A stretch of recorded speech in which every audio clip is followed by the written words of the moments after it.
Hi, we're back now with the Democratic leader. And Representative, could you explain to the people at home why you told your caucus not to vote on a proposal to basically hold your pay if you didn't get a budget done? How can you explain that to the folks at home? It's easy. It wasn't a serious proposal, right? Well, wait a second. It was on the table. It was on the board. There was a vote. How can you call that not serious? How many minutes before the vote was it given to our caucus?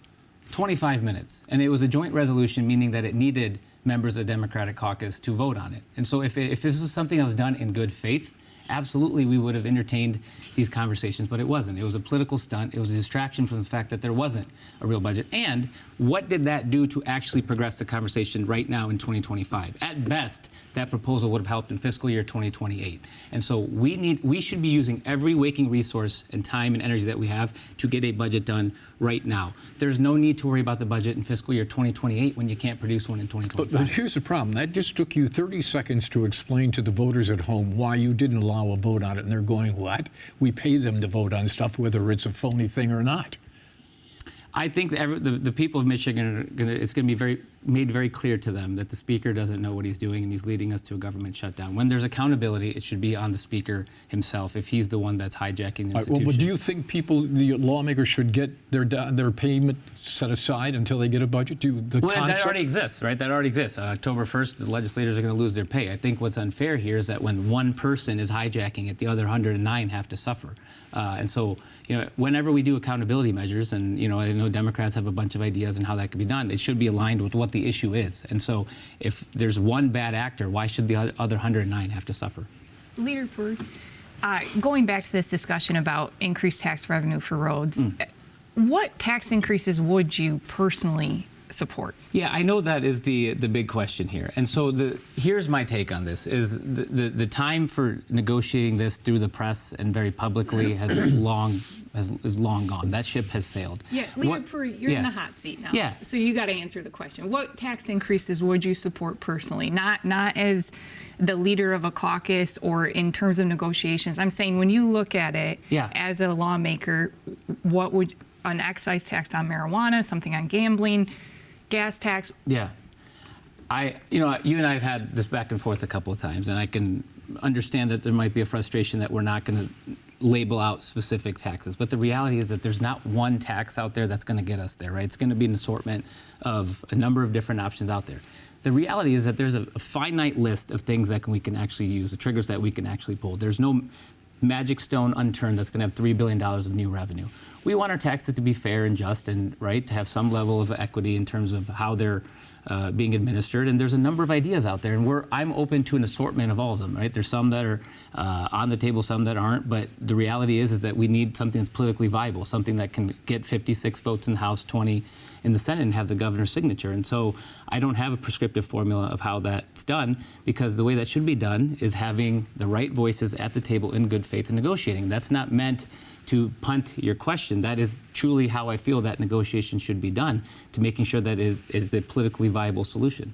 Yeah, but I guess my concern as a reporter is that those conversations are held exclusively in the negotiating table and then launched on voters when you pass a budget in the middle of the night implementing those tax increases, or planning for those tax increases in a budget. So I guess I get that a lot of this is done at the negotiating table, but some of it has to be brought out into the public too, so that voters can see kind of where you guys are moving and voice concerns if they have them. I absolutely agree. And so that's why there was a deep amount of frustration with how the budget was done in the House this year. We should be having committee. We should not. It shouldn't be something that's just.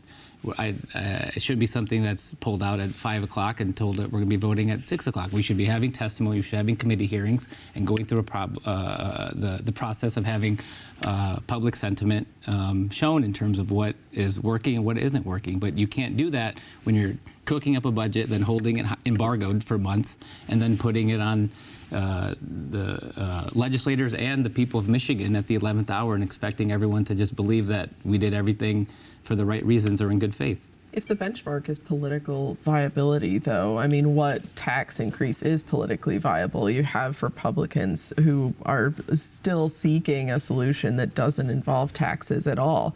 Is there a solution out there that even if it were a mix of different options as you've described, is any tax increase politically viable? Well, I guess that's a question for the Republicans, right? I wouldn't characterize that they have a plan. I think they have an idea, and that falls into the list of the other 100 ideas out there that there are in terms of ways that we can fund the roads. But if there is going to be a solution, we are in split government.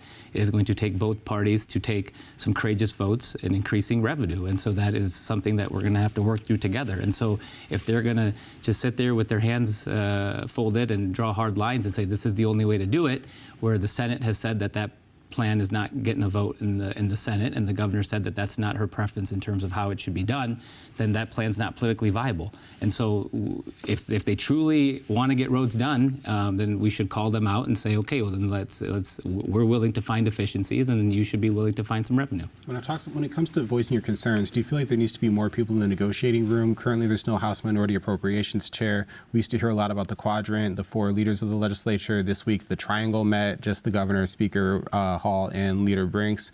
Do you feel like you and Minority Leader Nesbitt, for that matter, need to be in the Senate? Do you feel like they need to be more involved in negotiations as well, and in the rooms, invited to the rooms? Absolutely. I think that I can add a perspective and make up for the deficiency of leadership in the House to make sure that that perspective is given in that room. But the reality is whether we need more people or not, I don't know. There is one problem in a speaker who is a rookie and just doesn't know what he's doing. And if he's going to continue to make rookie mistakes, you could throw 100 people in the room and we're still going to have those issues. So who told you can't come in the meetings? I don't know how those meetings are set up. I would have to, I've asked the speaker very publicly at Mackinac to let's schedule some time, and he said he doesn't need me. And so I'm not sure how those are set up, but I've not been. Have you asked your governor why you're not in there? I talk to the governor all the time. We have a great relationship. In talking to the governor all the time, did you ask her? I've not asked her that question. So maybe if I was governor and the guy who I'm keeping out of the meeting doesn't ask me why he's not there, I'm going to think he doesn't want to be there. Yeah, well, I don't know if I am needed. I don't know if that's going to fix all the problems. Up to this time, this has never happened. The quadrant has never been taken apart and turned out to be a triangle. You must have been really unhappy when you found out you were left out, right? Well, I think I'm not the Speaker of the House. I don't get to control those shots, and I think the Speaker has made it very clear that he doesn't want me in the room. And Representative, you know what I'm asking you here. You were part of the negotiating process. The tradition has been 4 leaders, and you're not in the room. I would put that back on the Speaker. Why doesn't he want me? He probably is not the one who told you not to show up. Did he tell you not to show up? He's made it very clear that he doesn't want me to show up, and he doesn't want me to be a part of those conversations. And so you rolled over and played dead. I don't need to roll over and play dead. I think what we're witnessing here is the fact that he doesn't know what he's doing. Look, like I have children, okay? I made the mistake of taking my kid to Myers to pick up groceries at night the other day. And the mistake I made is on the way out to check out, I went through the candy aisle. And my toddler, I'm holding his hand, and he sees a bunch of chocolate bags, chocolate bars, and he wants one of them. And I said, hey, you can't do that, bud. And he starts to throw a little bit of a tantrum. And I think as some young parents have maybe experienced, he gets to the point where it escalates. He's on the ground of the grocery store, yelling and screaming, kicking that he's not getting his chocolate bar. And so at that point, you as a parent are left in the situation of how do you deal with this, right? Do you explain to him in a rational thought that, hey, maybe at 9 o'clock at night, it's not a good idea to eat chocolate bars. Hey, maybe we should get some apples instead, or hey, those aren't good for you. You try that. Or hey, do you just let him kind of wail, yell, and scream until he works through his feelings? That assessment and that framework of how you deal with the tantrum is what I bring to work every day to deal with Matt Hall. And so he is the Speaker of the House, right? And so the reality is that he gets to call the shots. And so when he is mid-tantrum and he's not listening to anyone, it's really hard to change his mind. And so we are going to have to kind of suffer through his deficiency of not knowing what he's doing. And when that is made very public and very clear that he doesn't have a plan, then maybe he'll be open to a new approach and working with Democrats across the aisle to making sure a budget gets done.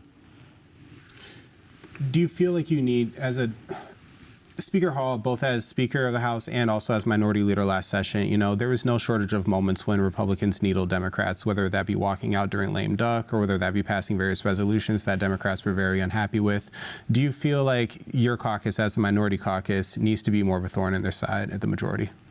We don't want to be obstructionists. Like, I don't view this job the way the Speaker does, to view everything from the viewpoint of how I can own the other party, whatever's going to do to help me win my next election. I'm here to do the work for the people, on behalf of the people of Michigan, to make sure the institution runs the way it does. So we don't want to be obstructionists for the sake of being obstructionists. I don't know what the Speaker, again, with that tantrum last year, accomplished to serve the needs of the people of Michigan. He scored some political wins. And so that's just not the lens that we're approaching this job with. We want to actually do the work. We want to be the ones that are meeting in the middle and split government and finding pragmatic solutions. And so we're going to continue to lead with that. And so obviously we're not going to roll over and just let the Speaker do whatever he wants. But the reality is the way this institution's set up is that the Speaker has all the power. And so we need to find our leverage points, and then we'll use it accordingly. Does not being involved directly in the budget negotiations this cycle help or hurt in 2026? For House Democrats? I guess we'll find out. I think we can control what we can control. We feel really good where the cycle is shaping up for us, and we're doing a lot of work. And I don't know if it helps or hurts us. I guess we'll find out in the end. But again, I think we're very happy with the work that we're putting in and where we're headed for in 2026. So the campaign theme will be Matt Hall bad, Democrats good?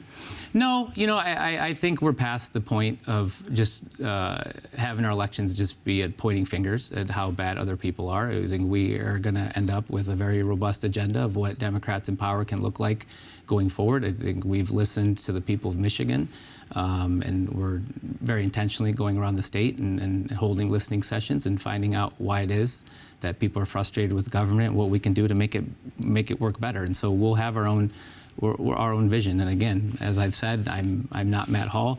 I'm not here to score political wins and talking points. I really want to do the work for the people of Michigan. Representative, thanks for showing up. Thanks for having me. Always good to see you.